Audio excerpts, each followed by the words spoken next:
Welcome to the Balls Not Court podcast. Cortez Paul is right here.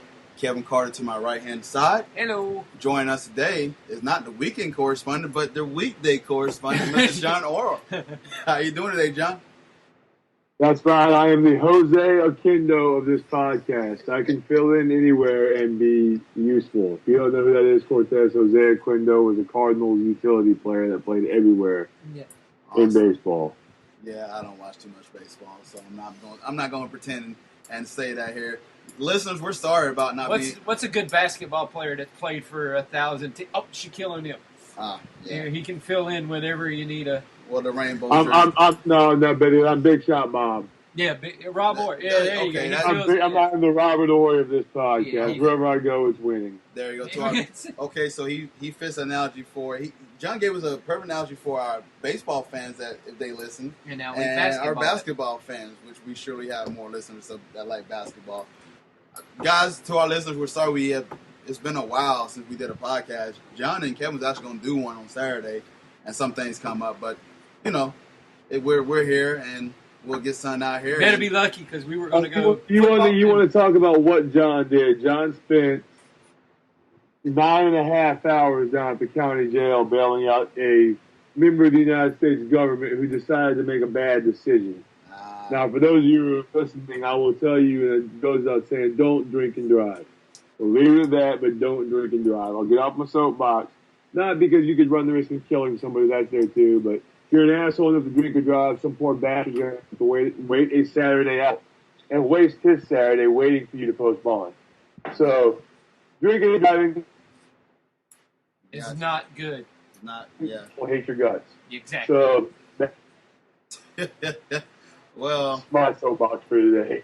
There we go. Well, Kevin was around Saturday. I had a birthday Saturday, so I was back in their home. And so, hence we're here. We're here to talk about football. And Saturday would have been really fun, though, because you would have got some football, some basketball, but you would have got mostly wrestling. I would have been interested to see how a John and a Kevin podcast would have directed. We would have been talking mostly about wrestling. Yeah, I was. It was all set up. I was checking my internet just every second now and then to see if YouTube was going to post anything, and I didn't hear anything. And I remember you telling me something happened with John there. So, yeah. But anyway, we're going to talk about the football. Yeah, some football here because football's around the corner. We got training camp that's underway. Some have already opened, and some start on Friday. Yeah. So we I think the Buffalo Bills have already started. They had 4,000 people. They had 4,000 people out for Buffalo Bills training camp. Wow. On their opening day, which is retarded. It's crazy. They had 4,000 people for Buffalo Bills opening day of training camp up there. There's really nothing to do in Buffalo that they went to the practice. I'm telling you. I can't say nothing. There were 6,000 people at a Jaguar rookie practice because there really is nothing to do in Jacksonville either. Well, people just decided that football is around the corner. Yeah. This is what we like to call America's sport, right? Yeah, this is America's pastime. Dang baseball. See, I beg to differ. I don't know why you guys are criticizing Buffalo. Buffalo is one of the most exciting teams to me in the AFC East right now because they have the biggest amount of variables. They just lost their owner. This team is about ready, a good chance to be the first National Football League team in Canada. They've got a young quarterback. Up until a few weeks ago when Kiko Alonso went down with that knee injury, they had an up-and-coming linebacker. They just drafted Sammy Watkins. They traded Stevie Johnson. This is one of the more intriguing teams in the AFC East. So if I was a Buffalo Bills fan, I would be at the training camp too because they're in such limbo. They can either be a 4-12 team or a 10-16. Yeah. Buffalo is not going to be mediocre. They're either going to be great or lousy. I was just saying. So I'm in Buffalo of all four teams in the AFC East is the most intriguing team to me. I was just saying 4,000 people showing up on a weekday. Yeah. In Buffalo. It either says that they're really passionate or their job market is really low. Well, it comes back to people want to see they want the I was there before story, and Buffalo could be a dark horse to win the AFC East this year. Well, you heard it from John. All right. With E.J. Manuel as their quarterback? EJ Manuel, Sammy. The only thing that really questions that is Kiko Alonso going down. That's the only thing that brings into question for me. CJ Spiller's got to help take the pressure off the quarterbacks too. So he's a fantastic, fast running back. So it'd be interesting to see what he does this year if he stay healthy too. Yeah. So, anyways, let's hop right into it. That's just our initial thoughts of training camp. We're gonna go more into it. We're gonna talk about our own teams that we like. What do you? Yeah. So you have to take it. You have to take continuous talk of one very shitty team, one mediocre, and one team that always chokes. Oh, Lord. All right, well, what do you expect? Or one team whose quarterback always chokes. Can't really say the team. All right, what do you expect out of your team training camp? And we'll start with Mr. Carr. No, we'll start with Mr. Orr. Okay, let's start with the Buccaneers. He's on during a weekday. We're going to let him go. What do I expect out of Tampa? I expect to have, by the end of training camp, a solid answer at quarterback. Mm-hmm. You brought in Josh McCown. Last year's regime, I choose not to talk about, chose to move out of Josh Freeman. Mistake in my book. I don't think he got a fair shake in Tampa. And you also got Mike Glenn. So at the end of training camp, I expect solid answers at quarterback. It's well known and obvious that Tampa as a team decided to go big at wide receiver and big at tight end with Vincent Jackson getting help from Mike Evans and Austin Safarian-Jenkins. They've also got the issue of Doug Martin. Is Doug Martin back from that torn labrum? Yeah. He carried a workload last year that was a little bit too much for one running back, and his body broke down. In stepped Bobby Rainey after Mike James got injured, and Bobby Rainey stepped up. Yep. Then they drafted Charles Sims from West Virginia. So you've got 3 running backs. I believe with Lovie Smith's offense, you're only going to have 2 running backs featured. So who's the odd man out? The rookie, Bobby Rainey, or Doug Martin? Then you got the defensive side. They brought in Leslie Frazier. We've got 2 of the NFL top 100 with Gerald McCoy and Levante David. You've got Deshaun Goldson. The biggest answer I want on defense is Mark Barron, picked in 2012 as the number 7 pick in the draft. He has never really solidified himself as a worthy number 1 pick, as a first-round pick. He was part of the secondary we called Pearl Harbor a couple of years ago because they kept getting bombed. And they brought Deshaun Goldson in. He picked up a little Deshaun Goldson's attitude, but Deshaun Goldson's one fine away from a 1-game suspension, which I'll look for him to receive early in the season for his style of play. Or preseason. I will call a dark horse in Tampa Bay secondary.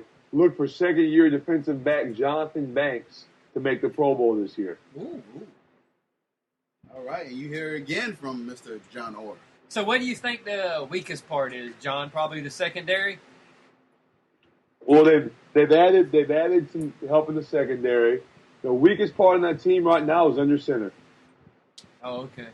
We've got to prove is Josh McCown did he have a cup of coffee in the big time? Was he a flash in the pan in Chicago last year? Yeah. Because he really bounced around the league. Was he a product of the system? And the other question to be answered is Mike Glennon Schiano's boy? Was he just a guy Schiano had chased all through college and high school and he finally got a hold of him? Is Schiano's boy? Or is this second-year quarterback from North Carolina State the future quarterback for the franchise quarterback of Tampa Bay? He's got all the intangibles. He's 6'6". He's 240 pounds with a big arm. He made some questionable decisions. I call them rookie decisions. Does he improve from the rookie decisions, the rookie mistakes he made last year? Some as simply as throwing in the double coverage. Some as embarrassing as dropping the ball in the red zone, literally against Carolina. Does he improve off his mistakes? Does he learn under Josh McCown? Does he take his job as Josh McCown is pushing him? Yeah. Our biggest question is, we've got these monster receivers. Who's getting them the ball? And I know you were excited when your new coaching staff came in. I know you were. I was real excited about Lovie Smith. Leslie Frazier is defensive coordinator, and Jeff Tedford, I'm kind of questionable about. I get real leery on the offensive side of the ball when they bring in a coordinator who's claimed to famous. He mentors and trains quarterbacks. Yeah. I don't want somebody riding on somebody else's coattails. I mean, Tedford might be good. He's coming from Cal. His prize pupil is Aaron Rodgers. My question always is when they talk about who they mentored and who they guided. Yeah. Was this guy, would he have been this good without this man behind him? Leslie Frazier, He's a defensive coach. People often allow him to compare him to a younger version of Tony Dungy with the way he came into the league. He was a defensive-minded coach, kind of got the shaft in Minnesota. Yeah. Kind of got pushed out early in Minnesota. So I want to see what defense are going to bring in. I finally think Lovie Smith brings some discipline to the team, some humble discipline, some quiet leadership, something this Tampa team needs. Gerald McCoy's in a franchise year, contract year this year, with Levante David soon to follow. So I think the defense will be all right. The biggest problem is when it comes down to week one, who's calling plays under center. Yep. So, who would you rather have under center right now, as it sits? Well, as a fan, I was extremely critical. Anybody who knows me. I was a Josh Freeman guy. I say Josh Freeman got what I call the Jason Campbell treatment. You can't expect a quarterback who was drafted in 2009, pick 18, as a project. Yeah. You can't expect him to develop when in those 4 years he has 4 different offensive coordinators. Of course. You can't expect him to develop. The fan of me that'll win now, right now wants Josh McCown under center. Mm-hmm. The future of me, I say we have a first-year coach. He's putting in a new system. McCown is 34 years old. How long is he going to be there? Right with it's time with the first-year coach to go with the growing pains. Yep. I'd be more apt to take a 7-9, 8-8 season right now with Mike Glennon under center, as opposed to 4 or 5 years down the road, McCown retire. We've got this untested backup behind him under center. Now's the time. If Glennon's the quarterback of the future and he shows it in preseason, by God, week 1 against Carolina, Glennon needs to be under center. Yep. Let the quarterback and the coach grow together. Mm-hmm. If you look historically over football these last few years, as Joe Flacco in Baltimore is a prime example. You've got Mike Holmgren and Ben Roethlisberger for the most part. Kaepernick and Harbaugh. Wilson and Carroll. The quarterback and the coach grew together. Oh, yeah. And every time they've grown together, great results have came. You can go back as far as Peyton Manning or Jim Moore when he first got in. They went through their growing pains together, but they grew together. Yep. That's what you want to see. You don't want a 6-7 year head coach and establishing a team to have to bring up a rookie or bring up a new quarterback. Yep. So let them grow together. I would almost say I'd be more comfortable with Mike Glennon under center right now. McCown serving as a backup. Cool. What do you think?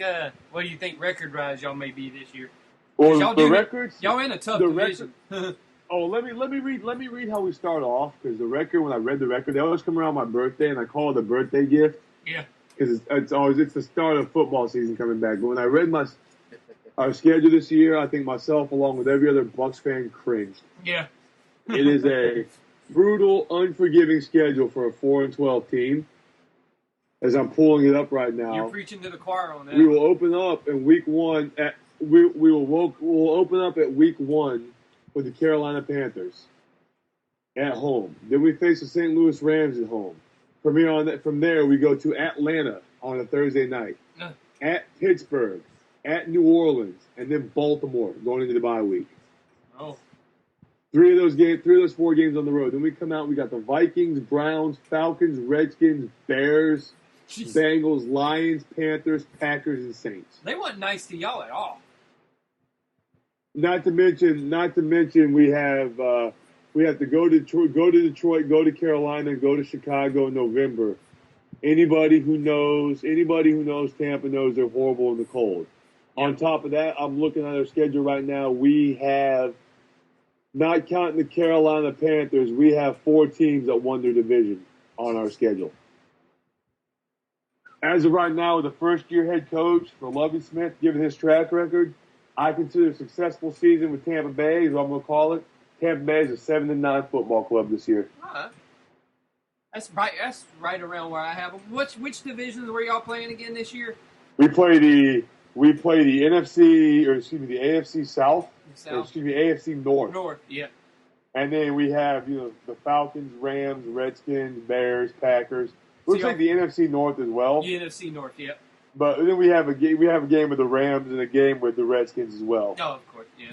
But either way, it's an unforgiving schedule for a rookie or for a first year head coach. I can't call him a rookie.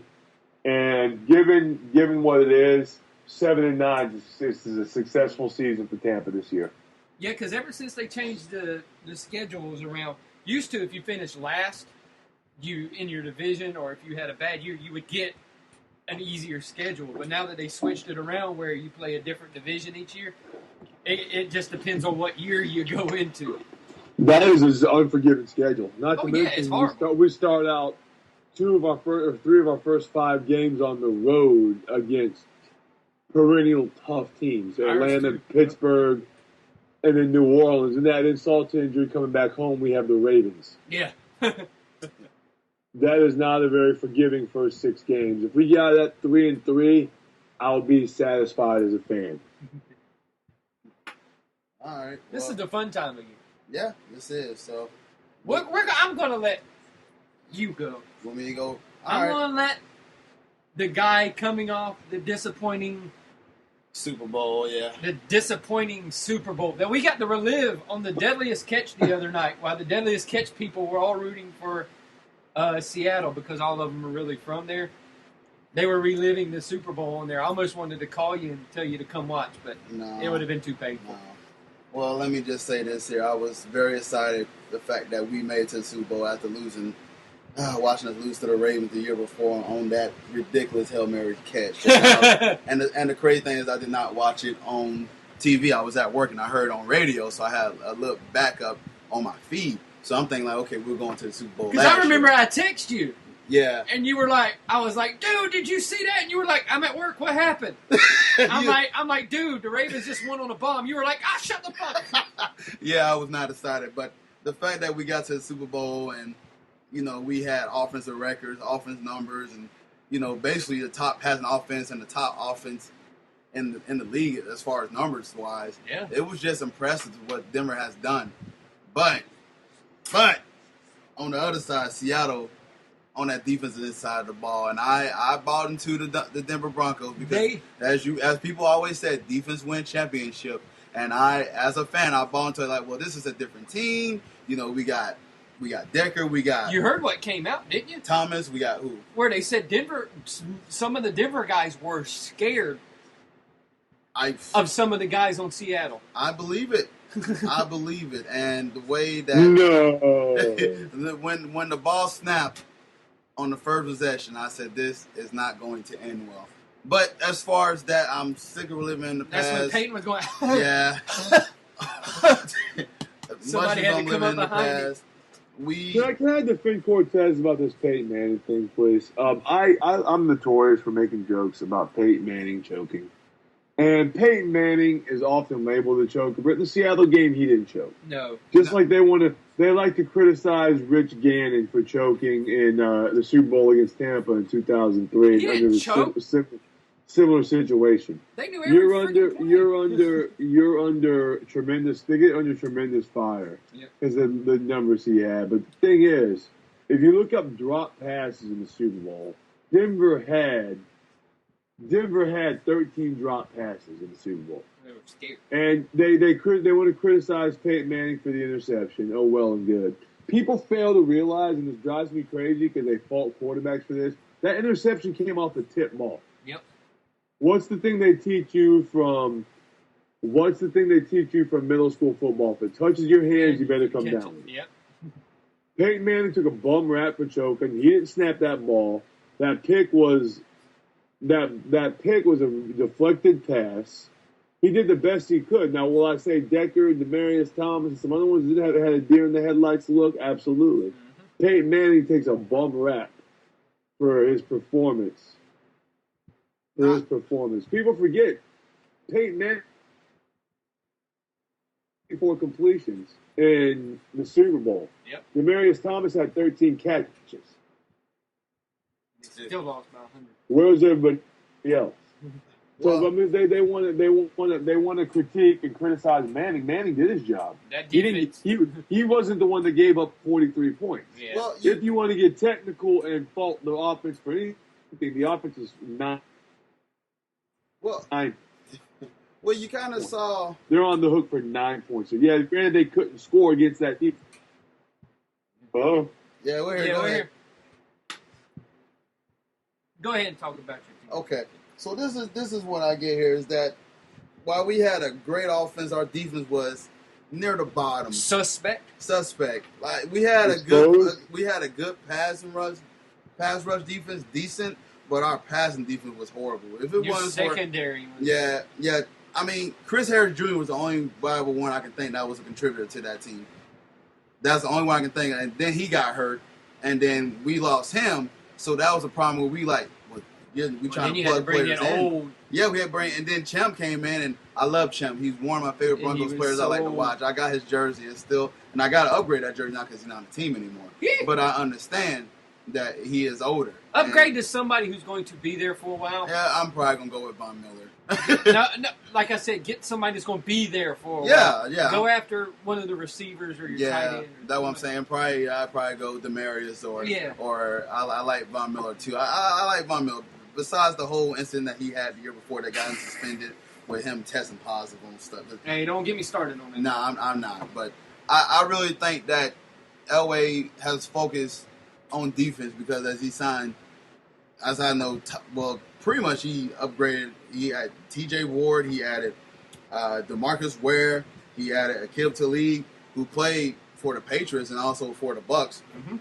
Outstanding, cornerback. Yeah, so I like that move. So it seemed like we're trying to throw all the chips in for now and get back there. Yeah, y'all doing it all now because you don't know how long Peyton has left. Right, exactly. Yeah. But as John said, his schedule was brutal.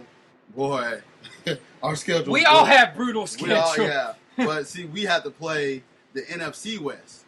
Yeah, which is by far probably one of the best divisions in football. Before you get off on your soapbox, man, I'm gonna say this, man. When you're 14-2, I don't want to hear about a brutal schedule. When you're 4-12, we can complain. want to hear about a brutal schedule. Do y'all got to play the NFC West? We can complain. Do y'all got to play the NFC West? No, we play the AFC South, which, I mean, there's nothing to slouch on. We play the... but the best division in football... We play the AFC East. Which we would discuss the best division in football, but it might be unanimous. But that NFC West had two teams that went... That probably was a Super Bowl last year. That was probably the best game of the playoffs. Oh, yeah. That was the best game of the playoffs. Oh, yeah. And we got to play them two teams. We had to play them last year. And we got to play Arizona, which is up and coming. We had to play them last year. So what are you complaining about? Every year, everybody. I know. Play them. We played them last year and got clean. I'm just saying. And then our division, you got Kansas City, who was right behind us the year before. But there's a difference with San Diego is pretty good. Yeah, I agree. Where do you play in San Diego? Huh? They play both places. We play both places. They play San Diego. They're in our division. What time of year do you play San Diego? We play San Diego on October 23rd. Nice.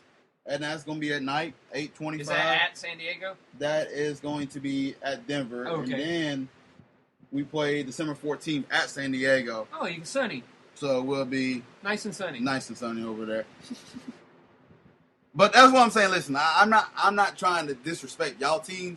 I'm looking at the fact that and the panelists that even on well, y'all gonna have a drop off. Yeah, y'all are gonna have a drop off. I don't listen. It ain't no 14-2 season. No, it won't. No. I don't think we. Yeah, we'll probably get about 11 or 12 games. I'm probably predicting we win about 11 or 12 games. Poor y'all. You're gonna win 11 or 12 games. Cortez, you realize we've not won 12 games in two. Look, there's a river. Go cry in it, Cortez. Shut up with that mess. We're only going to win 11 games. God. Yeah, okay. You know what I'd give for 11 win? I'd give my pinky toe. And after that, we'll go ahead and migrate to you, Mr. Carter, about your Jaguars. We can't keep a receiver off the drugs around here for some odd reason. Can I answer that real quick? They're living in Jacksonville. Oh, yeah, that's what But Ace Sanders just came out. He actually had his own press conference saying that he's sorry for what he did. Mm-hmm. He's facing a 4-game suspension, so we all know what that means. He was hanging out with Justin Blackmon. But I like the enthusiasm of our coach, and I like how they've re-energized the fan base around here via the score. It's a shame when our biggest off-season move was scoreboards. But that's which really, are nice, by the way. They're nice. They're amazing. But I may add. The way it is around here now is the way it was back in the old days, where everybody's excited, everybody's ready for football. We had, like I said, 6,000 people show up for a rookie practice, where only the rookies were there, and 6,000 people showed up for that. So it's back to the old ways. Do I see us being much better than we were last year? On defense, yes. On defense, we will be improved dramatically on defense. We'll actually finally probably have a pass rush to where we get from being 30th in the league in sacks to maybe 15 to 17 range, somewhere in that range. Our secondary, we got a bunch of young guys that I want to see get better. Jonathan Cyprian, much like John said, his safety in this second year is going to make their Pro Bowl. I see Jonathan Cyprian being one of those guys that makes that leap into his second year to where he becomes a Pro Bowl caliber safety. We haven't seen nobody like that around here since Donovan Darius left, which is a long time ago. And people who are like, who's Donovan Darius? Don't worry about it. Jacksonville people know who he is. But on offense, we got to get those young guys adapted quickly into the system. Mm-hmm. We need to get those young receivers that we went and drafted. We need to get them adapted into the system. I'm okay with Chad Henne starting and Blake Bortles sitting because, me personally, I don't think Blake Bortles is ready anyway. I don't think watching his game, watching some of the tape from UCF and everything like that, I don't think he's ready right now to be pro caliber. His ball's a little wobbly, but he will improve. I see it. Jacksonville has a great coaching staff. They'll see it. One of our hidden gems on our coaching staff, Jerry Sullivan, who's the wide receiver coach, amazing at coaching wide receivers. If we can keep them off the stuff, but I just want to see those rookie guys gel and kind of get in quick. And I want to see. I'm curious to see on how our offensive line kind of gels together, because that's our one big key is keeping Chad Henne upright. Is going to be our one big key. Okay. All right. What you think about your schedule? Brutal. No, I'm with all y'all. Our first 3 of our first 5 games are on the road, and if you go 6 games, it's 3-3. And so it's the same. You got the Eagles, Washington, Dallas. So we play the NFC East. I think we play the AFC North, and then we got to go out to San Diego, play San Diego. See, you're not the only ones that have to play San Diego. And then we got the Dolphins coming in, and then we play the Giants and all those guys, and the Ravens and Titans and stuff. So I think someone's playing Bubble Pop. Nice. But yeah, and luckily we play in a shitty division.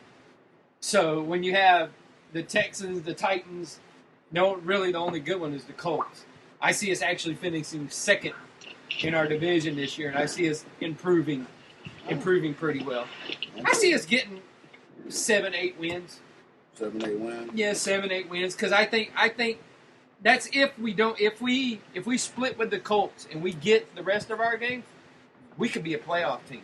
Because the AFC is so weak in other spots that if we can sneak in and we can beat the Titans twice, the Texans twice, split with the Colts, that's 5 wins right there.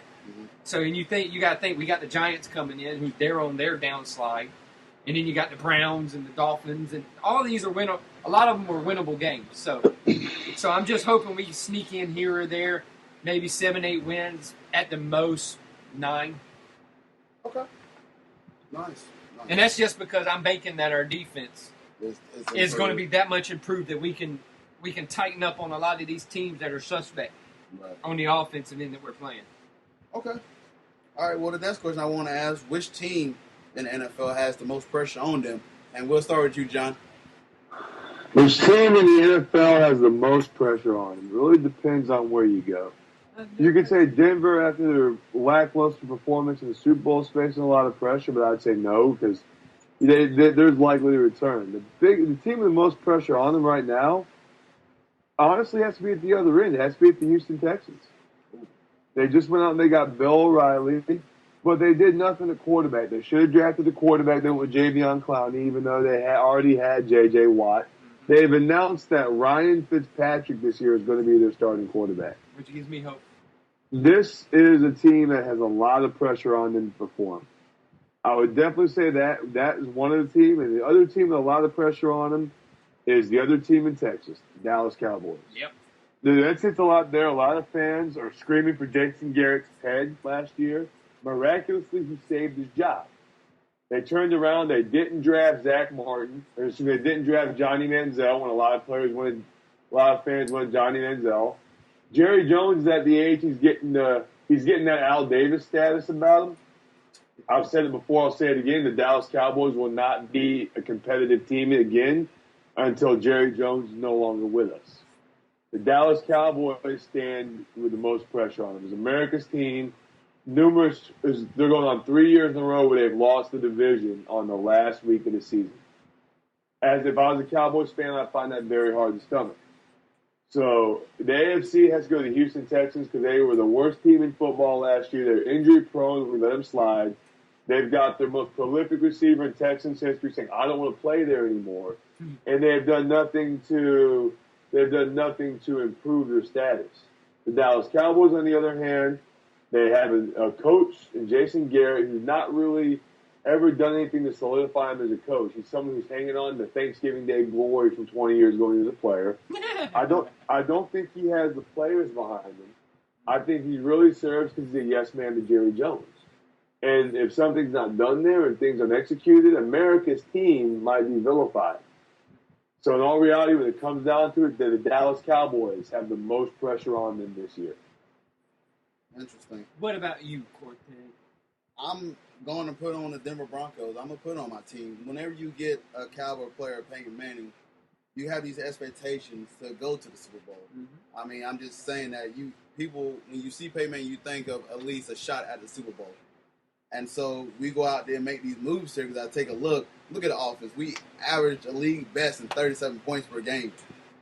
On the flip side, total defense, we were 19th, 27 in pass defense. Where y'all added a bunch of people, and that's why the pressure's on you. Yeah. Because John Elway went and got some of these veteran older guys to come in as pieces in your defense that you needed to fill because he wanted to bring them in via that Peyton Manning style.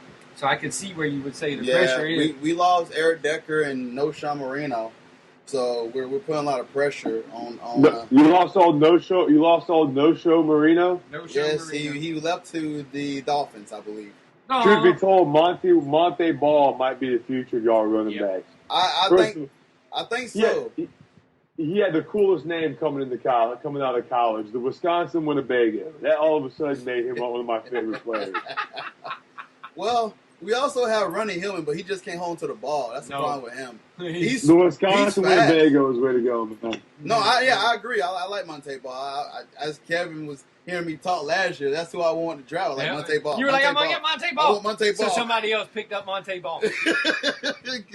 And Kevin told me, like, okay, you can stop blowing on my Twitter now. You got Monte Ball. I'm like, just chill up with Monte Ball. But I just think with the move. And then you lost. Yeah, with the moves that John Elway has made, he's made it clear that he expects Super Bowl or bust. Yeah. And we don't know how long Peyton Manning has got left. And so, I mean, it's after this, and then I have to deal with the Brock Osweiler year. So we have to. I'm thinking about the fantasy draft in our house. Though you're going to be sitting here, I'm going to be sitting on my computer, and I'm going to be like, "Don't pick him! Don't pick him!" Like I know you want to pick, but oh Lord, yeah. So I mean, that's the.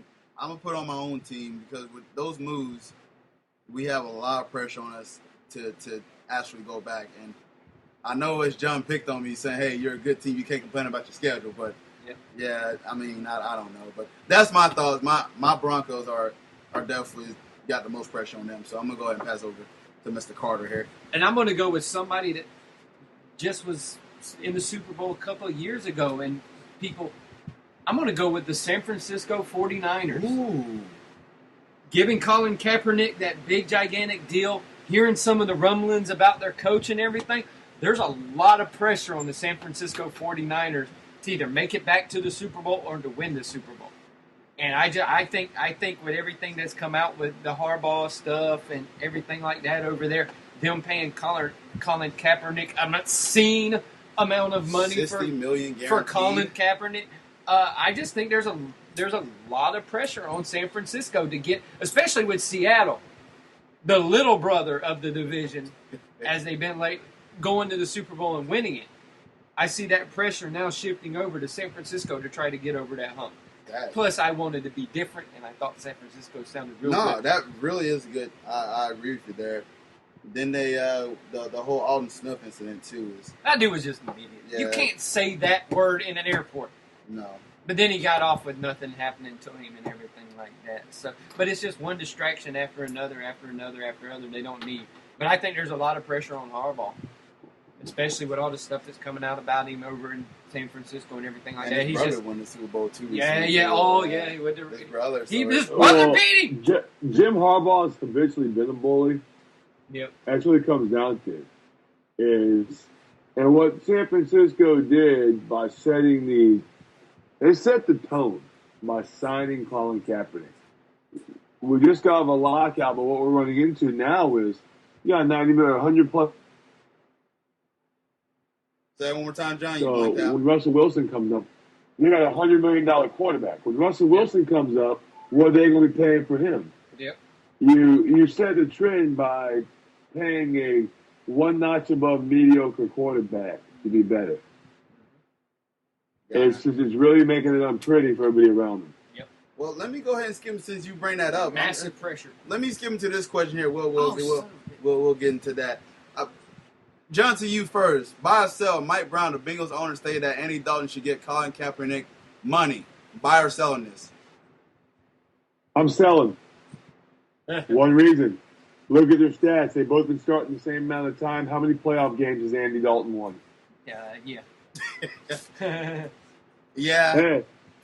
Hey, there's 31 quarterbacks that can win during the regular season. Only one can win when it matters. Mm-hmm. What has Andy Dalton won to get Colin Kaepernick money? Yeah. Now, granted, Andy Dalton is a good quarterback.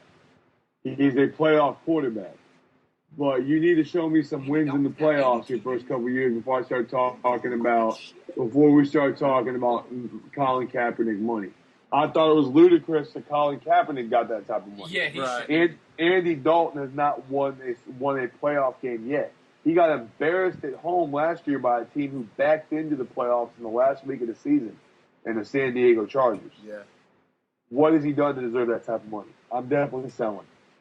Yeah, it's crazy. He's got 8 touchdowns and 49 interceptions over his 3-year career, 30-18. But like you said, regular season. Now, I want to ask you, what about the defense that Kaepernick has had versus his? Would you let it throw that in there, or would you say that doesn't matter?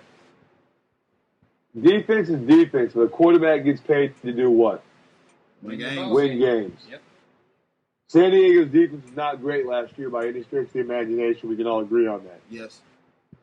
And he managed 10 points against them at home in January when it was cold. Mm-hmm.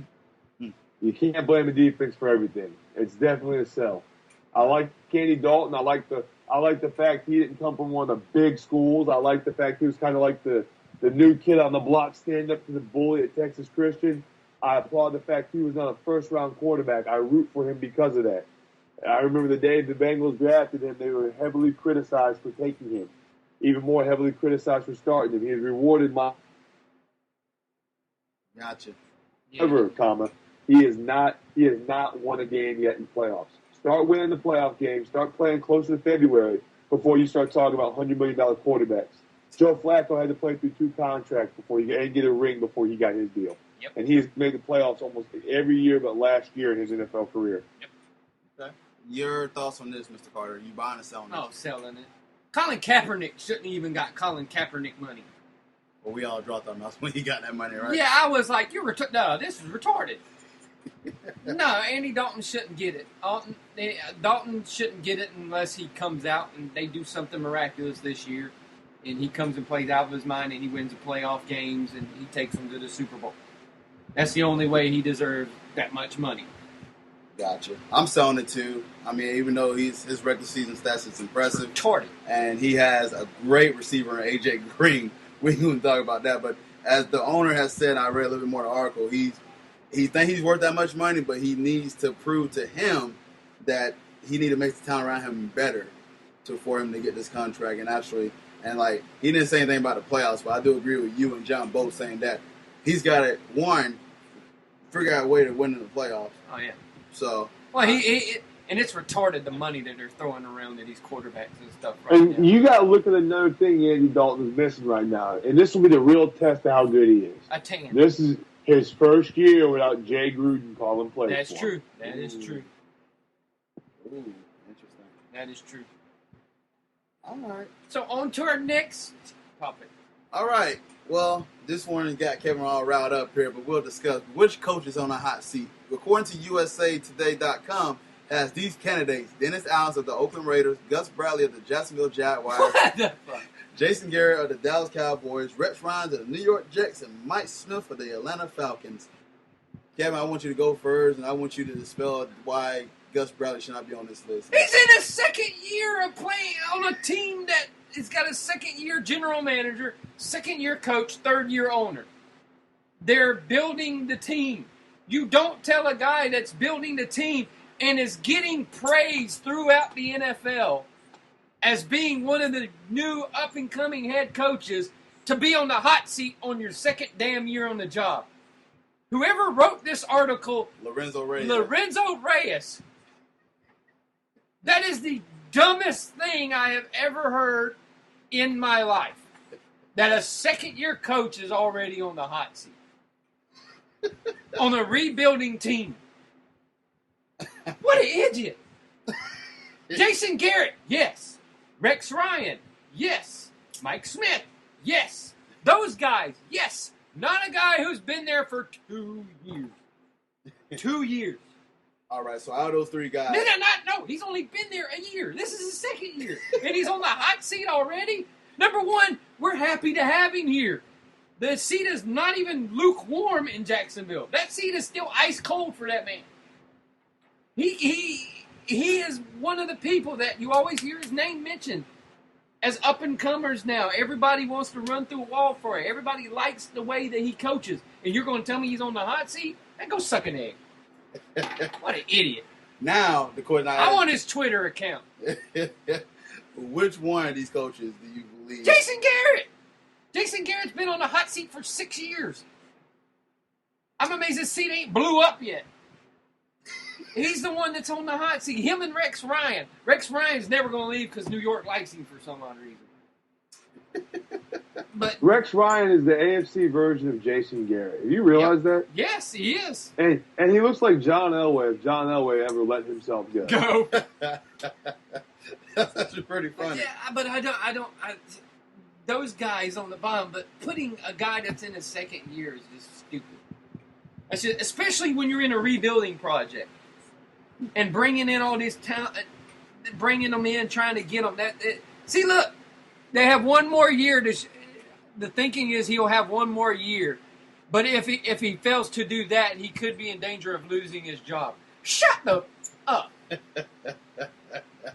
What an idiot. What about Joe Philbin of the Miami Dolphins? Do you think he's on the hot seat too? The whole that because the locker room kind of collapsed under that whole incognito and Martin saga. Can I take this one? Your turn. Your turn. I've read this. I want to get on my hot seat in a minute. Joe Philbin, every review and every study about Joe Philbin, he handled it the best he could. Yeah. It was an ugly situation. He handled it the best he could. Mm-hmm. So I would not say Philbin is on the hot seat. I think Philbin handled the situation. He made the best of a bad situation. He played as best he could in that bad situation. I wouldn't say Philbin's on the hot seat. If anything, Philbin's on his. He's like Gus Bradley. He's on the way up. I appreciated watching the last week during Hard Knocks, the 2012 version. I like the way he handled that team. He's all about decency and he's all about professionalism. Mm-hmm. The way he handled an ugly situation with Incognito and Martin, he absorbed the blame instead of passing it. I think that saved his ass. Yep. Like you said, they fired the offensive coordinator. Yep. Joe Philbin stayed. That's my take on Joe Philbin. However, on that list of aforementioned coaches on the hot seat, they missed the one that I would like to be the first to place on the hot seat. That is a Mr. Mike Tomlin of the Pittsburgh Steelers. Oh, yeah. Oh. That seat is slowly getting warm. Yep. You look at it, he had the embarrassing loss to Denver in the 2012 playoffs. Yep. They missed the playoffs in 2013. He had the embarrassing stepping out on the field incident in 2013 as well. He missed the playoffs last year. Pittsburgh is not a town accustomed to losing football. No, they're not. They're not a town accustomed to coaches embarrassing the organization. Nope. Mike Tomlin is one more bad season away from looking for a job. He's no longer the protege. He's no longer the second coming. He won a Super Bowl with the remnants of Bill Cowher's team in 2009. Not to mention, he lost the Super Bowl in 2011. That seat has been gradually getting warm for Mike Tomlin. The Roonies don't tolerate losing football. If you look over the past two seasons, or two coaches, they had Bill Cowher and Chuck Noll. Yep. Both long-term coaches, both had brief, rough seasons. By brief, I mean Cowher had 2 years. And 1 year he went from 5-11 and turned around to 15-1. Yep. The Pittsburgh Steelers do not tolerate Never losing won, football. lost one. Mike Tomlin is one more bad season from the unemployment line. Mike Smith had a rough year, injuries bit his ass. If he doesn't win in the playoffs, he might be gone. Rex Ryan and Jason Garrett, they're mainstays there. They're going to be there for a while. But I'm putting it right now. I want to be the first one on July 22nd, 2014. I'm putting Mike Tomlin on the hot seat. Interesting. That's a good. Yeah, that's And good. the fact his name was not mentioned kind of makes me wonder the credentials of the guy writing this article. I said the same thing. Yeah. I'm going to go with Jason Garrett just for the fact, good Lord, man. I don't know what Jerry Jones run down there. I kind of feel for my father, who's a big Cowboys fan. And does Romo get a lot of unwarranted flack sometimes? Yes! He gets a lot. I feel like Romo takes a lot of the blame. Yep. I feel like he's the Charlie Brown of this team. He is. And he shouldn't be. He's the Rodney Dangerfield. Romo takes a lot of the blame. He's He's not calling the plays. Nope. What about his defense? Sean Lee's always hurt. You just lost to Marcus Ware. Just look DeMarco Murray can't stay healthy. Look at the Denver game last year. Yeah. Everybody blamed it on Romo for throwing the pick at the end of the game. If it wasn't for Romo, your asses wouldn't have been in the damn game. Thank you. He won. Tony Romo threw for 500 yards. Yeah, it was against Denver, but he single-handedly kept that team in the game. Exactly. Yes, he did. He was having to go to He wasn't the toe-to-toe. one that gave up 55 points. Exactly. He was having to go to toe-to-toe against Peyton Manning because your defense sucked total ball. Yes. But yet you blame Tony Romo for everything. The only thing I blamed him for was when he fumbled the fucking The kick. the field goal kick. Yeah. That's the only thing you can really blame him for. The man has had to put up with so much shit from that thing. If he was quarterback in any other team, he'd never have to worry about a thing. But because it's Dallas. Here's the knock on Tony Romo, though. Here, I will play devil's advocate for Tony Romo. 3 years in a row, he's had a chance to win the division on the last game of the season and has not delivered. That is a knock on Tony Romo. But allow me to read these stats to you from Tony He didn't Romo's deliver passing last year stats. because he didn't have a back. Yeah, but so Tony Romo against Denver, for example, threw for 470 yards to Peyton Manning's 414. That was a fun game. He was 25 of 36, averaged 13.1 yards a pass, threw one interception as opposed to Peyton Manning's one interception. He was sacked 4 times for 36 yards. He only had 52 yards of rushing with him, as opposed to Peyton Manning's 103 yards on 30 attempts. Dallas rushed the ball 14 times for 52 yards. And that's the thing that pisses me off about Dallas. They will run the ball down your damn throat, but then they stop running it. And then when it comes to touchdowns, Tony Romo throws 5 touchdowns to 506 yards he threw for. Yeah, he threw 5 touchdowns to 1 interception. Yep. And you're wanting to blame Romo. Yep. That is play calling at its finest. And I'm a big critic of Dallas Cowboys. The Dallas Cowboys, I think their fans are rather obnoxious. If you want If you want to tweet me on that or argue me on that, anybody listening that's Cowboys fan, it's John K. or on Facebook. You can argue me all you want. Dallas Cowboy fans are fucking obnoxious people. I will say it. And they're not America's team. Green Bay is America's team. Yeah. You go anywhere, you'll find a Packer fan. That's true. However, Tony Romo is not at fault. I will defend that. I will say that. It's Jason Garrett and the play calling. And until Jerry Jones realizes that, like Cortez said, Tony Romo is going to be the Charlie Brown. He's going to be the Rodney Dangerfield. Yep. He's going to be the butt of the jokes. Good joke. How do you say Mark Sanchez is there? How do you say Tony Romo in Spanish? Mark Sanchez.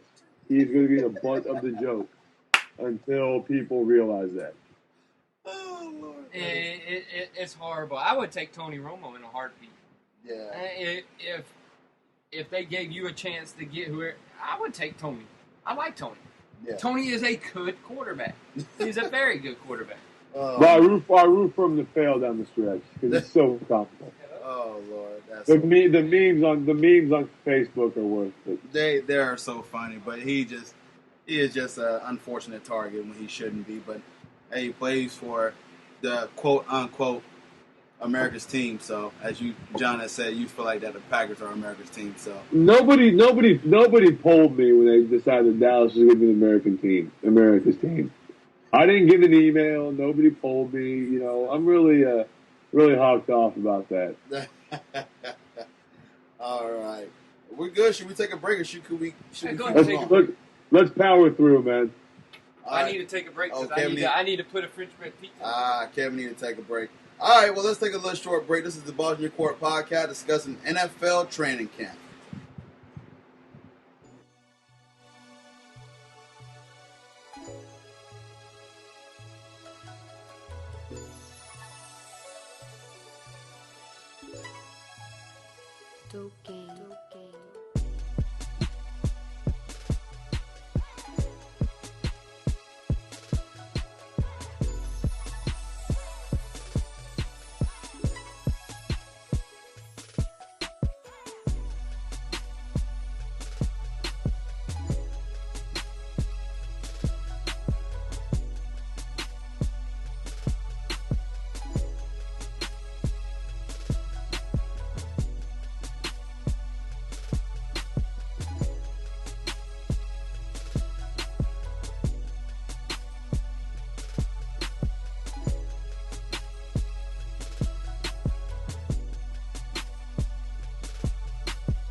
Welcome back to the Balls Not Court podcast, where we're strictly discussing NFL today. No basketball, but hey, Thank Lord! we'll get back to it and start discussing the NFL. We were just reviewing other things about NFL training camp and random tidbits and other information that we may have. So we're going to start off this discussion, part 2. Which division will we see have the best football this year? I'm going to start with you, Mr. Carter. The NFC West, which is the best division, I think, in football. Followed by a close second, the AFC West. Yeah. Because I think y'all are going to get some competition from some of those guys in that division. So, Yeah. But yeah, definitely the NFC West. I just think it's just tough. Even the sorry teams in that division were good. Well, they had 3 teams that was double-digit in wins last year. Arizona, Seattle, and San Francisco. Yeah. And what was St. Louis? St. Louis was 8-. They were 8-8. They were 500. They were competitive. Yeah, it's crazy how good that division is. They were competitive. So I agree with you. But John, I want to get your thoughts. What do you think what you think on your opinion about this? My opinion is not what everyone else is. My opinion for the best division, most exciting football is the AFC North. It is just smack you in the mouth, 3 yards in a cloud of dust, grinded out football. It's the way football is meant to be played. So the AFC North is my favorite division of football right now. You got even the Cleveland Browns, the Cincinnati Bengals, the Ravens, and the Steelers. It reminds me of the old NFC Central when they called it the black and blue division. Just smack you in the mouth style football. On the NFC side, the NFC East. Just because the rivalries. So I think the last 3 years it's been a different person playing Dallas every year for the title. You've got up and coming quarterbacks and arrived quarterbacks with Eli Manning, Tony Romo, Nick Foles. Nick Foles, and the RJ3 Kirk Cousins soap opera in Washington. The NFC East is entertaining football, but as for the football I like, it's definitely the AFC North. I love the hard hitting football in the AFC North. Yeah. Nice. All right, I'm with Kevin. I gotta agree with him. That division is brutal. That NFC West, man. I was going back and forth between that and the West because Denver had competition. Kansas City led the division for quite some time before we actually Before they played their hard part of their schedule. Before Denver actually caught up. Alex Smith, by the way, who you think would have had a letdown, but he didn't let that move get to him. He's a pretty good guy. And also, like I said, they got the coach Andy Reid did a wonderful job with them. So, I mean, and then now you got to worry about Phillip Rivers and the San Diego Chargers in that division, which is tough. Oakland, I mean, I know they've been the laughing joke for a while, but they had a decent offseason. Yeah, decent. Yeah, not anything spectacular, but they didn't go their usual route of drafting the fastest guy in the draft. Yeah, I don't see them being the worst. They drafted the biggest. He's still going to be a boss. Yeah, they drafted Khalil Mack, didn't they? Yeah, they drafted Mack. Yeah, they did. Y'all don't like Mack? No. He's going to be a boss. No. When they said we were going to draft him, I was like, I know. Hell no. You didn't like it. Hell no. I called it back on our draft day podcast. He's in the bus.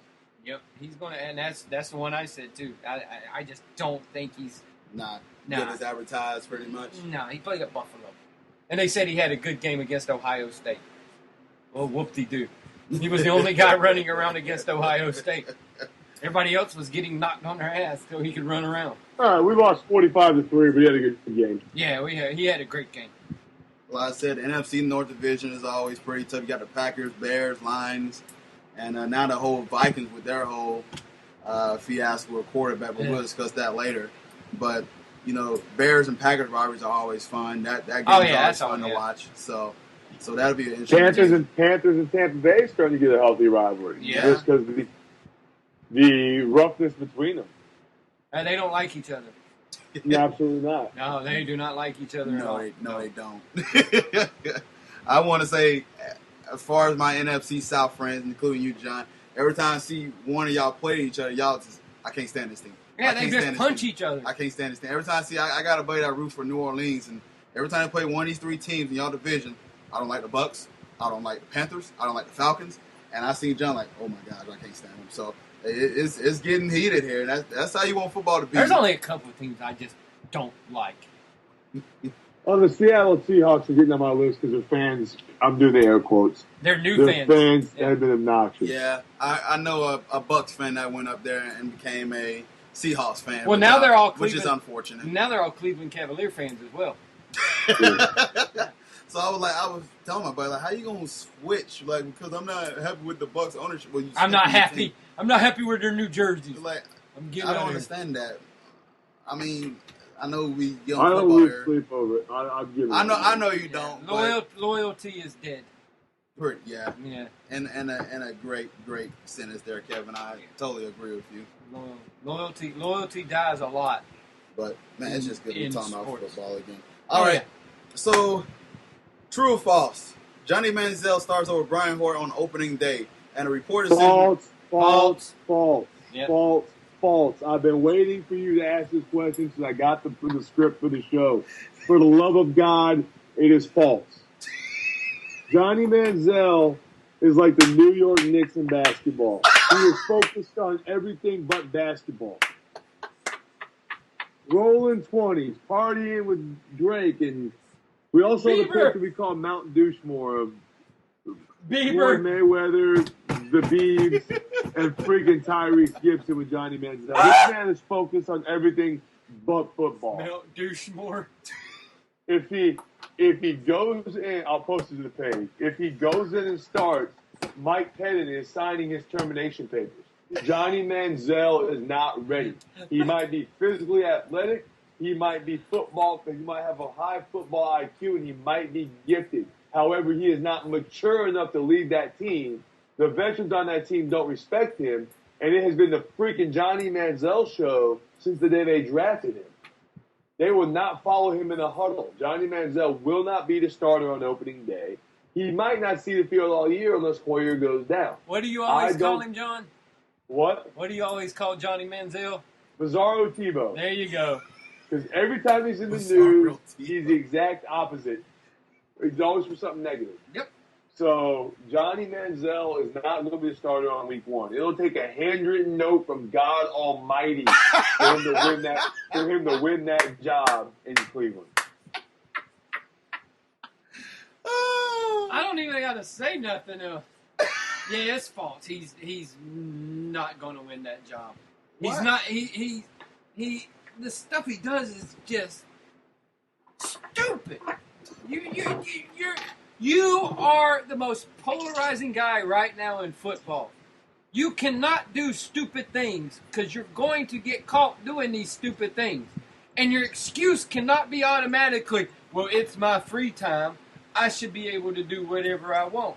Who cares if I go and party? You know who cares if you go and party? Them people that are writing your paychecks. Here's my issue. Johnny Manziel is a great athlete. Yeah. However, everybody in the NFL is a great athlete. From the quarterback to the 360-pound guard in front of him. Yep. Everybody is a great athlete. When you're a shade under 6 foot tall with piss poor throwing mechanics and an immaturity streak, you can't survive on being a good athlete in pro football. Nope. You have to bring something else to the table. If you ask me, if I'm a member of the Cleveland Browns right now, I'm not wanting this kid there. He has not endeared himself to the team. Nope. It's been the Johnny Manziel show since the day they drafted him. But his jersey sale is number one. I wonder why. Well, you know who else's jersey sales were number one at a point in time too, don't you? Exactly. My issue is if he is starting in Cleveland in week one, something's horribly wrong in Cleveland. Oh, yeah. And who is he going to throw the ball to? No one. Exactly. And Hoyer actually did a decent job before he got hurt last year. Yeah.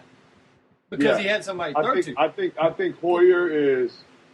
I pray the Cleveland Browns ownership does not fall under peer pressure about Johnny football and start based on fan reaction. I hope they give some thought to this and realize he is not the answer right now. Is he the answer in the future? Maybe. Right now, absolutely not. At least now he's not mentally ready is what you're trying to say, correct? Right. No, I don't think he's mature enough. Got you. Well, this leads to the next question here. Besides that, because this is the whole, well, we know what ESPN and every media outlet is reporting as far as Johnny Manziel and that quarterback battle. But which quarterback training camp battle are you looking forward to? We got the Raiders, we got the Jets, the Vikings, and whatever, the Browns we just barely discussed. We just got through them. Yeah, so, I mean, I'm sure y'all two, and me included, we're not looking for the Browns. So we're going to discuss the other threes. Or if there's any other on this list that I have missed, please add. Please add. And You know, bias tells me the one going on in Tampa catches my attention the most. However, you know the one that I'm really intrigued by? It's not even the starting quarterback job. It's the battle between Ryan Mallett and I'm blanking on the kid's name, the rookie from Pittsburgh that New England drafted. Savage. Yeah, Tom Savage. No one times the Italian kid. Might not be from Pittsburgh. What was he? Savage went to Garoppolo or Garoppolo? I can't say his name. Garoppolo. That is the backup. That is the battle I'm most intrigued by because one of those guys is going somewhere.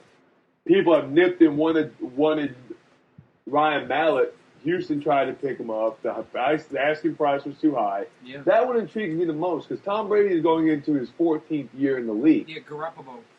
How much longer is he going to be around? And they so whoever they choose to go number 2 is the heir apparent to the Patriots dynasty. And they so that one actually catches my attention because one of those boys ain't going to be there at the end of the year. And Garoppolo was a second-round pick, too. They didn't waste him. I tend to believe it's Ryan Mallett. I think Mallett's going to be sent out there. Yeah. But as for quarterbacks, starting quarterbacks, I'm real curious to see what Minnesota does. I think it's going to be Bridgewater when the smoke clears and the dust settles. I think it's going to be Teddy Bridgewater. Because with a new head coach and Mike Zimmer up there, you can afford to have a rookie handing the ball off to Adrian Peterson. Yep. And you've got Cordell Patterson and Greg Jennings with him.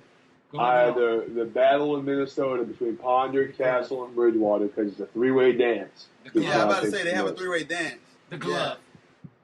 We're going with the glove. Yeah, I'm about to say they got Matt Castle and Kristen Ponder, right? Yeah, and Teddy Bridgewater. And Teddy Bridgewater. I think Teddy will end up winning that job, too. I think so, too. I think he will, too. Well, they were saying that there was some article I read today that's saying that they thought he should have been drafted higher, but he should have. I think he should have. I really think he should have been drafted higher. I was hoping he would fall and we'd come back in, but we settled on Bortles with the third pick because I thought we were going to do something different. Do everyone just put a premise on these workouts, and if you just do bad? There's another thing that pisses me off about this crap. They're in shorts and a T-shirt throwing a football. I throw the prettiest ass ball sitting out into my backyard. Manziel threw in pads. Johnny Manziel threw in pads. Yeah, he threw in pads and shorts because he said that's how they would be doing it in practice, so he threw in that way. But he didn't wear his glove. And so it looked bad because he spent how many years throwing in a glove? He threw in a glove when he was in high school in Miami, and he's thrown in a glove the whole time in Louisville. I think it was stupid for him not to throw a glove because that glove, when you felt the NFL gloves, they're sticky as all get out. They have a good grip. Kurt Warner made a career passing the glove. Exactly. And I just think they blow workouts way out of proportion. I think they blow a lot of Bridgewater's issues with maturity, too. Gotcha. There's a lot of questions on Teddy Bridgewater's maturity. Well, I mean, but as for workouts, how many workout warriors have we seen that being bust? Exactly. Yeah, man. How many guys have had a fast 40 time and then beat? Or just look at the last 10 years of Raider picks, but we don't need to go there. Not in the Jets battle at all. They got that's the one Mike Vick. You didn't let me finish. Oh, I don't think that one's. I think it's Geno's job. What you think, Kevin? I think Vic has a chance because Geno Smith is not that good. You don't like Geno? Geno Smith is not that good, and you know how New York is, and you know how Rex Ryan is. If he does something stupid, yank. And in comes Vic. So I think it's a lot more. Plus, I'm looking at my team to see if they even attempt on putting Bortles in as well. Yeah. So but I don't. I think your team's gonna be smart. I think I think it's they're gonna going to sit take him. Penny going down. Yeah, I think they're going to sit For him Bortles unless to get the job. Yeah, I think they're going to sit For him Bortles to get the job. unless something drastically happens to Chad Henne. I see Bortles sitting the whole year, which I am fine with, because Chad Henne really isn't. He's not great, but he's not bad either. Right. He's right in the middle, and so he's a lot better than what we fucking had before. I'm glad that what our best off-season move was? Trading Blaine Gabbert's ass to fucking San Francisco. Oh, so what if your boy has a great? Well, not Who? No, Oh. not Gabbert. What, No. Chad? No. If Chad has a great year, what do you do with Bortles next year? No, I'm talking about Bortles. What if he has a great preseason? If he has a good preseason against all the third string, he's still going to sit because they're wanting to. It's good that he can come in and get that experience, sitting behind them, start a preseason game. He can get that experience because they're actually going to have. He can learn something from Chad. Well, they're actually going to have days off where they have Chad rest during training camp, and Blake will be getting the first team reps and everything. So they're going to gradually. I like it because they're going to be able to gradually, progressively bring him into the fold, which is the right way. And that's the right way to do it, especially if you know the kid's not ready yet. Okay. All right. So, but we already know he's not scared of his own shadow like Blaine Gabbert was. All right. Blaine Gabbert saw a dog walking in front of him one day and fell down. Well, let's talk about John's former ball coach here, Mr. Tony Dungy. Yes, let's talk about this. All right. Please. Yes, let's talk about this is the let me clarify statement. He basically said I wouldn't have drafted Sam. And he wanted to make it clear by saying, today when he came out recently, I do not believe Michael's sexual orientation will not be a distraction to his teammates or his organization. I do, however, believe that the media attention that comes with it will be a distraction. Can I acknowledge my take on Michael Sam? And I was rooting for him to get drafted, but if he didn't get drafted, I understand. Yeah. Michael Sam was a 6'2", 265-pound tweener who had a bad combine. Those are a dime a dozen. I don't care what he did on the field. It's all well and good. However, Michael Sam's extracurriculars would have drew a lot of attention, like Dungy said. I believe that's the reason a lot of people didn't draft him. It's not a homophobic remark. He didn't say he didn't draft him because he wasn't gay, because he was gay. He didn't mention his spiritual beliefs, which I've seen social media crucify him for. He just said he would not draft him because his distraction. Yep. And then and here's the thing. The amount of talent you have, well, let me finish. But the amount of talent you have is directly related to how much crap they will put up with off the field. Yep. Johnny Manziel's talent is teetering, for example, on the line of how much they'll put up with off the field. Terrell Owens, they put up with a lot of his crap because his on-the-field ability. Michael Sam, before he came out, was predicted to be a 4th or 5th round pick. He was not ever going to be a first-round pick, not ever going to be a second-round pick. He was going to be a late 4th, early 5th round pick, a second-day pick. Mm-hmm. Then he had then he came out. His stock stayed the same.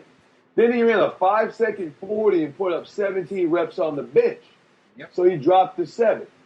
So no matter what, the media circus is going to be there. I would have drafted Sam because I don't think his talent translates to the NFL. But what Dungy said was not homophobic. Nope. It wasn't anti-gay. And I'm the most liberal person when it comes to stuff like that. If anybody knows me, knows that. Dungy's opinions were based on the distraction off the field was not worth the talent and reward you were getting on the field. That's exactly what he meant. Why, Kevin? And then the people, like John said, the people burying him over that he's a religious guy and his religious beliefs. So he said that he wouldn't draft him. Oh, he's automatically meaning because of his religious beliefs and this guy's gay, that's the reason he wasn't drafted. That's where they all jumped to as soon as Tony said it. As soon as he said it, they all jumped to that. Now that Tony has said what he said afterwards and everything like that, now they're going, well, he was one of the big supporters of Michael Vick when he came back, and Michael Vick was a distraction. Tony Dungy was talking about the distraction that it causes from the media to come into the locker room, asking these guys the same stupid-ass question day after day after day, And what it's like to have a gay guy in the locker room. Can I preface the Michael Vick argument? Did Tony Dungy ever coach Michael Vick? No, he was just his mentor. Exactly. Michael Vick Tony Dungy had retired as a head coach when Michael Vick came back into the league. Tony Dungy mentored Vick all through prison. People forget that. Yep. But Dungy never coached Vick. Dungy mentored him back into the league. So you can't say it's apples and oranges. Yep. He didn't say he wouldn't mentor, guide, or lead Sam if Sam asked him. He said he wouldn't draft him. Exactly. That is what he said. They're trying, but like I heard today, they were trying to base it off. Well, if he was talking about the locker room and the distractions and being asked by the media all these questions, well, how do you think the locker room was different when he was helping bring Michael Vick into the league and all this stuff? And I was like, Michael Vick and Sam are completely different. Michael Vick went to jail for his crime, did his time on what he should do, whether you like it or not, or you think it's too less, too much. He did his time. He came back in the league to do his job. This was his occupation. They let him come back into the league. The locker room was completely different towards Michael Vick than they're going to be towards Michael Sam, because a lot of these guys still are kind of on the fence about having a gay guy in the locker room. If I may add on something else as well, the Michael Vick thing is awfully hypocritical. Yes. And it's because people crucify Michael Vick for dogfighting. Yes, it's wrong. Yes, it's immoral. Do I condone it? Absolutely not. However, this is the same shit you plunk down $54.99 a month for to watch and call it ultimate fighting when humans do it. So let me point out the hypocrisy about people saying that. Second of all, Dungy never coached Vic. Exactly. Dungy never would have had him in his locker room. All he said was he wouldn't want the distractions on his team. Exactly. He didn't say he wasn't because he was gay. He said it's going to bring a distraction. And I will say, if any coach can handle it, it is Jeff Fisher in St. Louis. I will say that so heartily. Jeff Fisher is a seasoned coach. He's a coach that can handle this. Now, could Dungy, if he had inherited the team with him, not handled it? Absolutely not. He probably could have. He took a lot of distractions in both Tampa Bay and Indianapolis and flourished with it. All he said is, as a head coach, he would not bring that distraction onto his team. That's all he said. Yep. And he's being vilified for it. And it's the ignorance of human nature to vilify him for it. But at the same time, the media is proving him right. Think about it. What are we talking about right now? What has the media been blowing up since that statement came out? The media is doing exactly what he said they would do. They're blowing this out of proportion. They're making a distraction of it. So, and what's funny is they say it's because of religious beliefs. Well, Jeff Fisher is publicly announced on the same beliefs as Tony Dungy. And Fisher drafted him. It's a matter of preference. It's a matter of how you want your locker room to be ran. That's what it is, no more, no less. People need to get off their politically correct high horses that everyone seems to run on, these self-righteous, holier-than-thou attitudes people seem to possess, and realize it still gets down to a business. It still gets down to you've got people distracted by it. It still comes down to you've got a job to do. And if your team is distracted for media questions because you have a man in the locker room who his sexual orientation might not match yours, and you're getting drilled about it, and it becomes a distraction, and you start losing, you're no longer going to have a job to do. That's what it comes down to. It was not a homophobic statement. And the ignorance of people is just, it's mind-blowing. The whole thing I get from this, and I'm going to add my short 2 cents on this, is that whenever you hear something like this recently of the Jason Collins and Michael Sam, them coming out about their sexual orientation, everybody get that all kind of feeling, everything like that. Listen, I don't mind a person's sexual orientation. You can love who you want to love. But it is the fact that when I turn the TV and all I hear is about this incident, and sometimes you see about the teammates and people that's getting interviewed about it, they kind of look at it, look like, okay, I get the same question over and over. You're again, sick of hearing like that. Like, how about you ask me, how I do in practice, and ask me something different. Ask me how the weather is. We already acknowledge that this guy is not the same as such orientation like that. Can he make the team? And like John and Kevin both has stated, this is a distraction because it's no longer about football. It's becoming about one guy, about his orientation, his path to potentially make the team, because he hasn't been signed yet, as I've been heard yet. But it's just, and then when Tony Dunn, because of his religious belief, he gets smashed. But the same thing with them, and I know I'm gonna use our boy here. I know Tim Tebow, when he comes out and admit his religious belief. Now imagine if he would have said that. Imagine if Tim would have came out and said he wouldn't have felt comfortable with him because of everybody knowing their religious belief. They bring it into the religion thing. And that's as soon as anybody says anything about it. If they know you have a religious background, automatic religious belief. That's why he said what he said. Here's why I look at it when it comes to religious beliefs. First of all, the media spins it out of control. Yep. That's the first thing. Yep. Second of all, it's only with one religion, and we don't need to acknowledge what religion. We all know what it is. It's only with one religion people get real critical of that.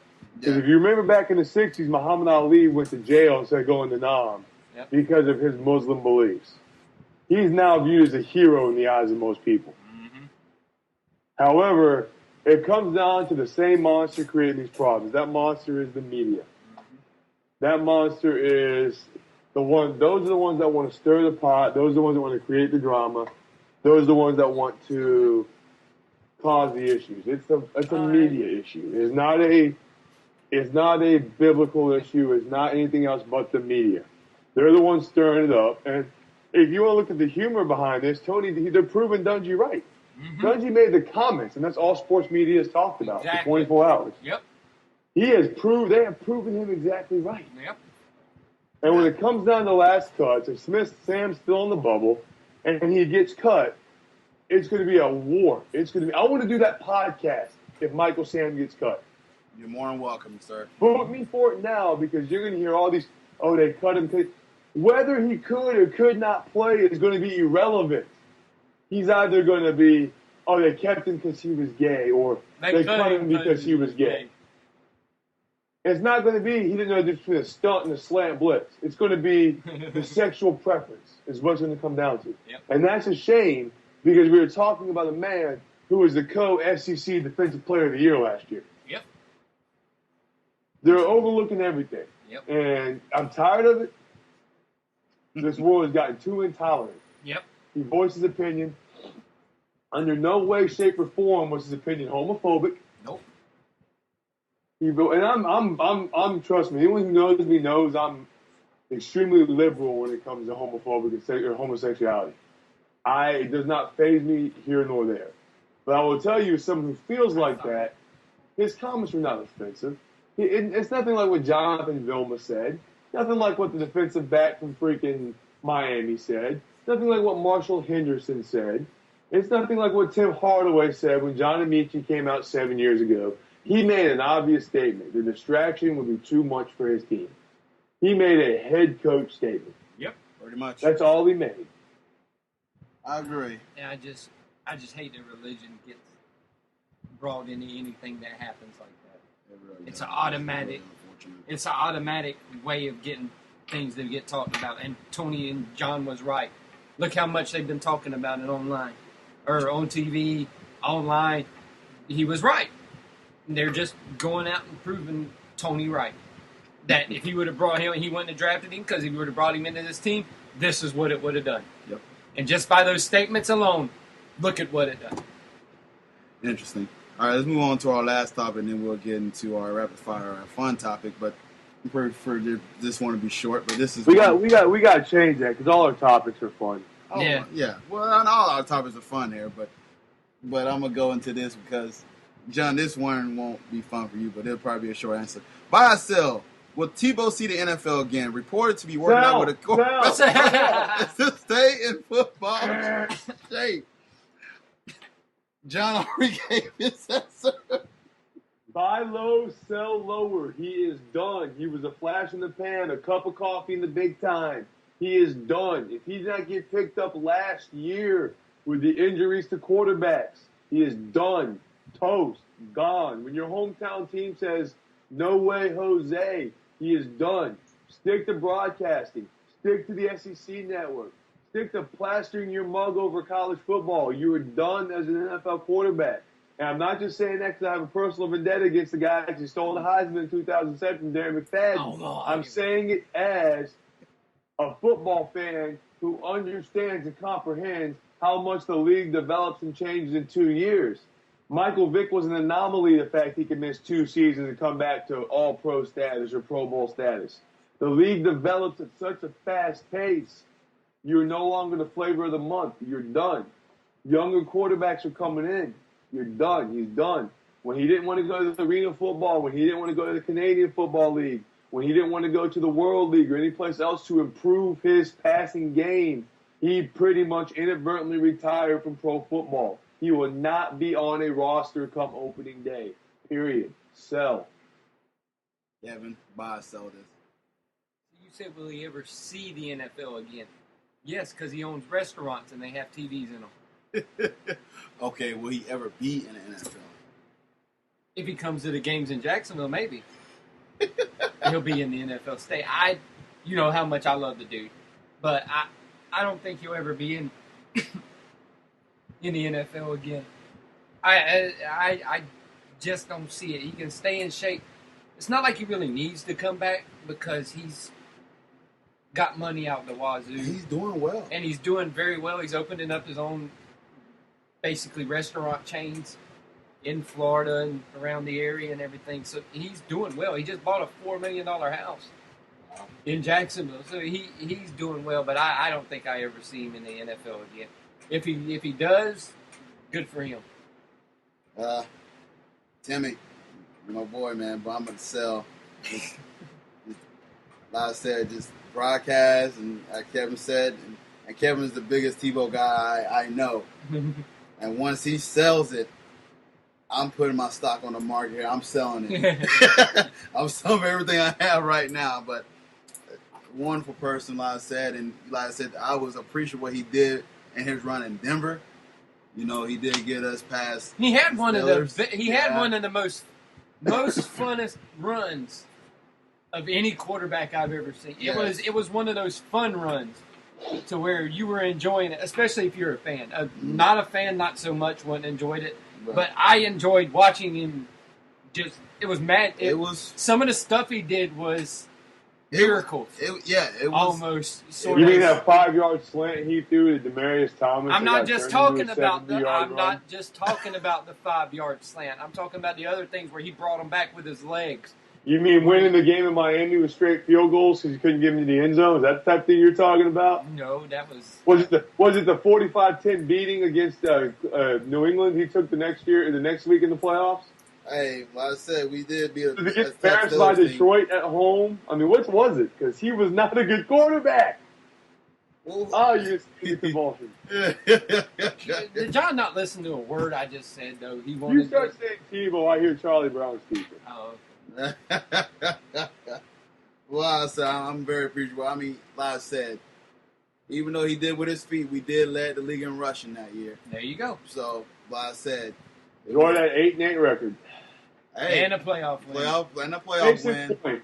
Case in point. And a playoff win. Tim Tebow went 8-8 with the same team Peyton Manning went 14-2 with. That is it. End of story. He went 8-8 with the same team Peyton Manning went 14-2 with. Wes Welker was no be seen. No. Wes Welker was not on the first-year team Manning had. There's Thomas was a rookie. Doesn't matter. Same team, same personnel. Tight end wasn't there. But Wes Welker was not there until last year. The year before that, when they got beat on that crazy pass in Baltimore. Yeah, Eric Decker, he had to, Doesn't matter. Same team. People make it better. I didn't say this yet, but Decker is going to be a letdown in New York. Oh, yeah. Decker is going to be a huge letdown in New York. Not to the women, though. They love him up there already. As I say, he's a sexy guy. Yeah.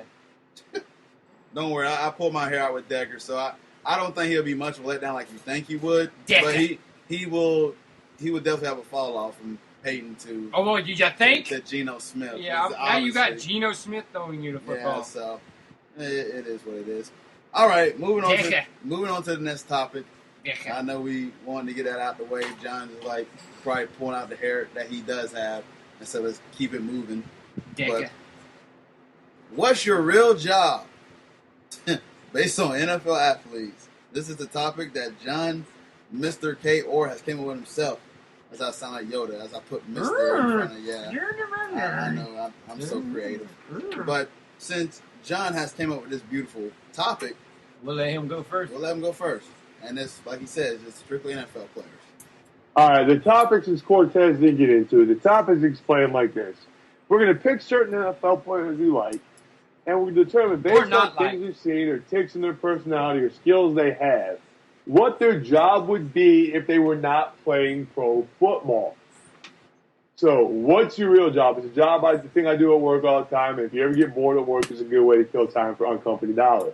So, I will start out. My first one is Eli Manning. If Eli Manning was not an NFL quarterback, he would be a representative for the Special Olympics because he's a mouth breather that looks like he's alive to give special people believe they can be successful. So Eli Manning would be a representative for the Special Olympics if he was not an NFL quarterback. Once again, you can email me at johnkorr on facebook.com if you have any problems. And Special Olympics, if you want to email that too, that's his email address. John Sterling. Yeah, you can go. I'm going to go with Mark Sanchez, and his day job would be, when they do the zooms in on the faces during the shaving commercials, his mustache and beard, that would be the one that they zoom in to do the mustache trimming and everything. Nice. Yeah. He'd be the Gillette guy. Yeah, he'd be the mustache model. All right. I'm going to go with Arian Foster. And he's selling Foster's beard. No, I saw somewhere, I believe he was the one that does some kind of thing with music. So I can see him being a musician. No, that's not. I know that. I'm doing something serious. John, I'm doing something serious. I would do some other funny stuff. Johnny Manziel would be Paris Hilton. He's the same person. He tweets obnoxious, useless things. He's always partying. He serves no purpose on this planet as of right now. If Johnny Manziel was not playing football, he'd be Paris Hilton. All right, Kevin, you can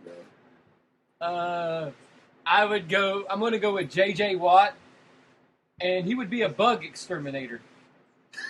Why? With all the swatting he does of balls in the air and stuff, he looks like he'd be pretty good at swatting flies and getting rid of bugs. All right, I'm going to go with Vince Wilfork, and he would definitely be in a hot dog eating contest for me. That boy can probably put down some food, so I'm going to go with hot dog. He'd probably be a man that burger. A hot dog contest. Next one for me is Mike Glennon. If Mike Glennon was not an NFL quarterback for the Tampa Bay Buccaneers, he would be John Hetter's stunt double. If you're not sure who John Heder is, he's the guy who played Napoleon Dynamite. Yes. He'd be John Hetter's stunt double. Oh, my God. Nice. All right, we're at 3. I'm going to go with Tom Brady. He would be a very good Calvin Klein underwear model. Okay, that's interesting. Along with his wife, which is gorgeous, by the way. Exactly. She is fine. All right. Well, I'm gonna go with Noshawn Moreno. If we know that commercial last year where he had tears run from his eyes, he would definitely be in the Unicef commercials. Unicef. So Noshawn Moreno, if he wasn't a football player, he would be one of those kids that you would be calling up to donate to help. Or a Visine guy. Richard Sherman is my next candidate. Oh boy. Richard Sherman, if he was not in the NFL, would be an auctioneer. That man talks about 135 miles a minute. Richard Sherman would be doing auctions. Let's go for 10. I think I can get 10 out. I can only do 5, but I'm just trying to think of one of people. Let's see. Dadgummit, I'm trying to go with. I don't. Go ahead, Cortez. Okay. I'm trying to think of another one. All right. I'm going to go with. I'm gonna choose Jay Cutler, and his day, and his day job would definitely be baking. I just believe because he's so good at throwing those turnovers that he would be a good job of making apple, cherry, peach, anything you want flavor turnovers. Yeah, that's my guy. I got one. I got one. Okay. I'm going to go with Drew Brees. Okay. And he is going to be the new spokesman for hair products to grow your hair back. I got one. He's the coach. Rogan. Mike Tomlin. Mike Tomlin. Mike Tomlin. You know the guys on the Jerry Springer show when the audience, the guests are running at each other and the guy gets in the way to stop them? Security guard. That's Mike Tomlin's new job right there. Security guard. Oh, Lord. Oh, my You God. think, Kevin, or you want me to try to go on the fly here? I'm going to go with a former NFL player. I'm going to go with Warren Sapp. Okay. If he wasn't a football player, his other job would have been running a food truck. Nice. Food truck. Yeah. I got to retire one too if Cortez is still thinking. Go ahead. I'm still thinking. Brett Favre. Ah. He would be a mailman. Because as history teaches us, no one delivers a package better than Brett Favre. Brett Favre would be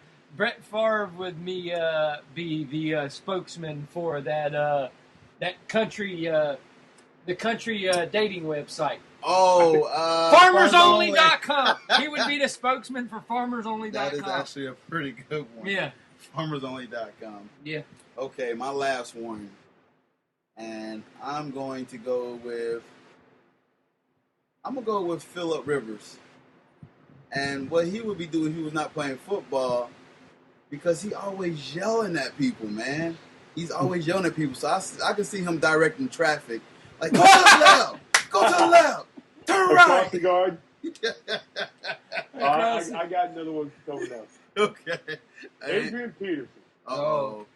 If Adrian Peterson was not the running back for the Minnesota Vikings, he would be an ice delivery guy. Because nobody has ever carried anything as cold and lifeless on his back as long as Adrian Peterson has in that Minnesota Vikings offense. He would be an Iceman. Oh, Lord. Oh, man. I'm going to go with Jamarcus Russell. But this may be his real job now. He's working at the fast food window. I think that's actually his real job now, though. And last but not least, finally, before we sign off, Peyton Manning. He would be a CPR and first aid coach because nobody knows how to better recover from choking than Peyton Manning. Oh, Lord. I was going to say he was going to be a comedian, probably like someone like John Seinfeld. I would have said he was going to be a hat salesman. Hat salesman. So some of these can be obvious. Hey, Sebastian Janikowski, he can be a mailman too because that motherfucker delivers. Yes. There's so many out there. It's a shame. No, Sebastian Janikowski is clearly a butcher. Oh, yeah. He is clearly a butcher. Okay. That big old gut, you know he's carving up stuff. Yeah, he's got butcher written all over him. Which football player y'all think would be a serial killer? Ndamukong Suh. Who you say, John? Michael Vick. No, serial killer. No, serial killer. In all seriousness, serial killer. No. Rob Gronkowski. Rob Gronkowski. Aaron Hernandez. Oh, wait. God. Oh. OJ. Oh, man. No, that was good. We got Ndamukong Suh. Yeah. Good serial killer. I think he would be a good heel. His job would have been heel professional wrestler. Professional wrestler? Ndamukong Suh, yes. He would have been a great heel professional wrestler. He already does nut shots and everything else. He'd be perfect for it. So what about him being a wrestler and then Richard Sherman's mouth running? He's a manager. Yeah, he's been a good manager. Yeah. Been a good manager? Oh, Lord. What's your real job? That was fun, John. I should just be the special features writer for this show, man. Special featured writer. Yeah, that was fun. I'm That's glad. what we'll call our special features because the whole thing is fun. There we go. We call it special features. The annoying thing is we get home, we'll get off, and I'll be thinking of all these other funny, what's your real jobs? And texting them to me, and I'm I like, know, right? we just start laughing. Yeah, some of these are freaking good, man. They're good. So, all right, well, that should do it for us here. That was it's bedtime. That was strictly football. So we'll go ahead and wrap it up here. Shout out to Twitter. Make sure you follow us in Balls Not Court. My Twitter name is in the -CP. Mine's Kevin C 2415. And find me on the page. There you find him go. on the page. All right. I might just make a Twitter. There you go. You can do that. And then we can, I don't know, people sometimes, they do listen. They do follow us. And we've been Kevin has cool stuff today. So we'll have to discuss more about that. But, hey, I mean, I know we didn't discuss basketball today, but make sure you visit the Hardwood Nation at www.hardwoodnation.com. Damn it, we mentioned basketball. Basketball is finally making it to the podcast. The fastest NBA news stories made by fans for fans. We're on Facebook.com/BallsNotCourtPodcast. You can search us there. We're on Twitter, like I said, iTunes, Stitcher, Windows, Zoom. We're on Zoom. We're everywhere. So that no one has anymore. Yeah, I know. So, but God, that was fun. Football's on the way, and guys, get used to this. We'll be shifting more. Oh, don't worry. Our next one's going to be our fantasy football. We got college football on the way. If something happened in basketball that we should discuss, I'm sure we will discuss it. But later, and I'm gonna go ahead and give you gentlemen right now for my next feature, so you give you time to research and practice. Definitely. Next topic for our special feature, gentlemen, and if you're listening, add your 5 on the Facebook page. Tweet Cortez, send me a smoke signal. I don't care. I want to hear your opinions. Smoke signal. It's going to be 5 in, 5 out. I want you to pick 5 people who are in the Hall of Fame of professional football, 5 people who are not. I want you to pull those 5 people out and give me a reason why they shouldn't be in, and put the 5 people who keep getting overlooked in. Oh, okay. That's interesting. So 5 in, 5 out. Okay. Nice. Well, that's the way we'll end the podcast, ladies and gentlemen. So we do thank you for listening, and this is the Balls in Your Court podcast. You all, ladies and gentlemen, have a wonderful evening.